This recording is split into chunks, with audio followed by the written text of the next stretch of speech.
Salut, c'est Trado, je suis content de vous retrouver pour la mise à jour des zones d'accumulation rationnelle sur les cryptos majeurs. Je vous rappelle que ce format n'est pas destiné aux traders. C'est un format qui est destiné aux investisseurs de long terme qui veulent accumuler leurs cryptos préférés pour une optique pluridécennale. Il ne s'agit pas ici de penser à la revente, mais uniquement à l'achat, raisonner sur des zones les plus importantes et les plus intéressantes au regard de ma méthode. Alors, on va commencer par Bitcoin, que vous pouvez le voir, rien de neuf depuis le rebond massif qui a suivi l'attaque de l'épisode FTX. On en est à plus 11% par rapport au plus bas. Encore du chemin à parcourir avant de pouvoir retrouver les niveaux pré-FTX, puisqu'on avait perdu 28% en quasi ligne droite. En tout cas, pour l'instant, la zone d'accumulation rationnelle tient. J'ai bien dit pour l'instant parce que rien n'empêche d'envisager une nouvelle attaque baissière, ce qui serait une opportunité pour les accumulateurs de long terme. Pour les nouveaux, je suis obligé de refaire le tour des zones d'accumulation rationnelle. Voici cette zone rouge. Si on remonte sur les données mensuelles, c'est une zone d'accumulation rationnelle puisque c'était une zone de résistance. Cette résistance a été cassée, elle a changé de polarité, elle est devenue support et c'est pour ça que c'est une zone trimestrielle. Je vous rappelle que suite à la baisse à laquelle on a assisté depuis les plus hauts, on en est actuellement à moins 80% environ. Rien ne permet d'écarter ni un retour sur les plus hauts à terme, c'est-à-dire revenir sur les plus hauts qui correspondraient à une hausse de 300%, ni d'aller chercher le bas de cette zone rouge, c'est-à-dire baisser encore de 17% avant de la compromettre. Donc pour l'instant, encore une fois, le répit est bien là, mais on n'est pas sorti de l'auberge, si vous me passez l'expression. La tendance de long terme est d'ailleurs toujours baissière avec des cours en dessous de la M200 et la tendance de fond est également baissière parce qu'en dessous de la M50. Les bougies Aiki-Nashi indiquent qu'il n'y a absolument aucune pression ni dans un sens ni dans l'autre qui se met en place. Vous voyez, ce sont des bougies courtes, très petites, alternant vert, rouge, mais surtout avec des mèches hautes et des mèches basses le plus souvent. Donc ça veut dire qu'il n'y a pas du tout de pression ni haussière ni baissière pour l'instant. On regarde ce qui se passe du côté de l'Ethereum. Alors l'Ethereum a connu un rebond là aussi très violent suite à la baisse à laquelle on a pu assister après FTX. Alors ça avait occasionné une baisse de plus de 35%. Le rebond depuis les plus bas il s'établit pour l'instant à quasiment 18%, pour ne pas dire 19 ou 20. On est même monté jusqu'à 22% en l'espace de quelques jours. Mais là, on cale sous la M200, sous la M50, donc la tendance de long terme est baissière, la tendance de fond est baissière, mais on est toujours en zone d'accumulation rationnelle.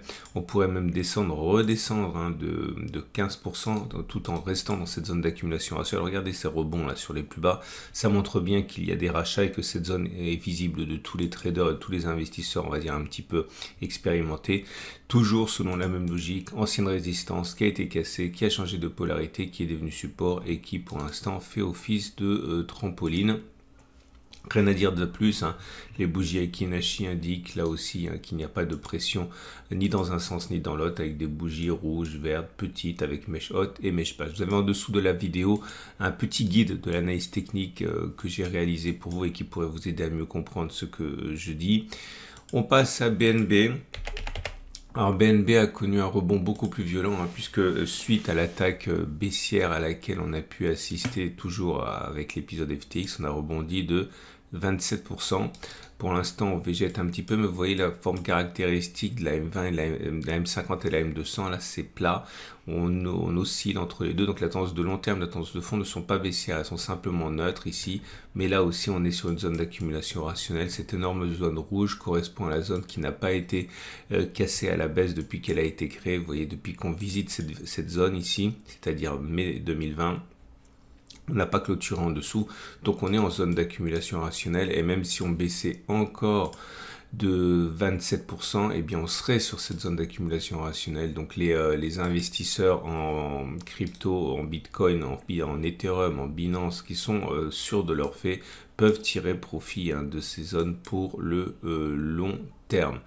Là aussi, il n'y a pas de miracle au niveau des bougies Aiki-Nashi, c'est plutôt neutre. Vous voyez, bougies avec mèche haute, mèche basse, courte. Aucune pression actuellement ne se met en place.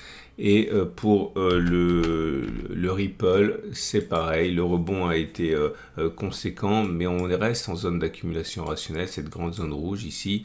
Depuis les plus bas de l'épisode FTX, on en est à 24% de hausse. Depuis les plus hauts récents, on en est à moins 7%, mais surtout on est sur cette énorme zone d'accumulation rationnelle. Là aussi, je me dois de vous montrer l'origine de cette zone et elle a cherché toujours du même côté. Ancienne résistance qui a été cassée, qui a changé de polarité, qui est devenu support. Regardez, on peut très bien aller chercher le bas de cette zone. Hein. C'est absolument pas exclu que l'on perde encore 74%.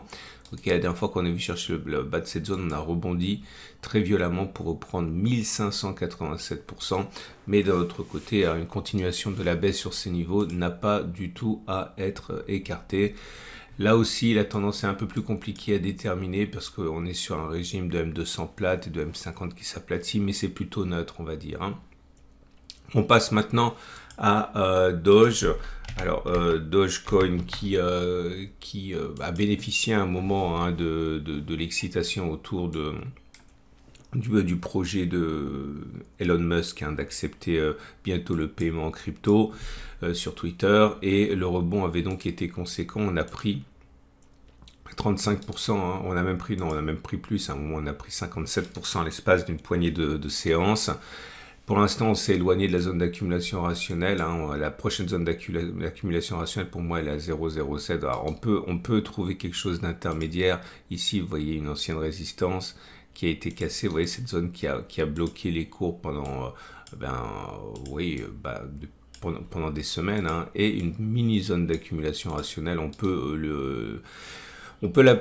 lui appliquer la valeur ici, alors attendez, je ne vais pas dire de bêtises, c'est 0,095 à 0,08, on va dire 0,095, donc c'est uniquement pour ceux qui seraient, on va dire, pressés hein, d'entrer, parce que c'est pas une zone d'accumulation très évidente, très solide. Hein. Idéalement, il faudrait revenir sur 0,06, 0,5 pour vraiment avoir un point d'entrée intéressant pour ceux qui croient à l'analyse technique et aux zones d'accumulation rationnelle. Mais on va dire que si vous êtes pressé de rentrer et que vous ne voulez pas louper le coche, c'est une zone qui peut être intéressante. Mais vous voyez, la tendance de long terme est haussière, la tendance de fond est haussière sur Dogecoin. Hein. C'est assez rare pour être remarqué, mais par contre, les bougies montrent que la pression haussière est en train de disparaître avec une consolidation.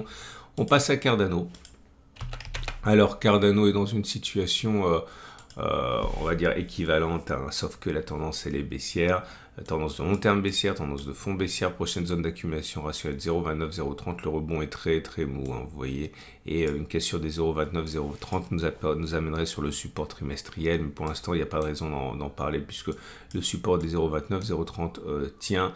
Peu de dynamisme pour Cardano. Et Solana a beaucoup souffert à cause des répliques hein, suite au problème FTX. Et la baisse a été beaucoup plus marquée puisque voilà, on a perdu en tout 72%, mais le rebond est là. Alors il est modeste, il a pu faire 36%, c'est beaucoup, mais par rapport à ce qui a été perdu, c'est pas grand chose. On est actuellement à plus 25% par rapport au plus bas. Prochaine zone d'accumulation rationnelle, 11,5, 18, tendance de long terme baissière, tendance de fond baissière. Voilà ce qu'on pouvait dire pour les cryptos majeurs. Si vous avez aimé ce format, pensez à vous abonner à la chaîne YouTube et à activer la cloche de notification parce que c'est mis à jour toutes les semaines.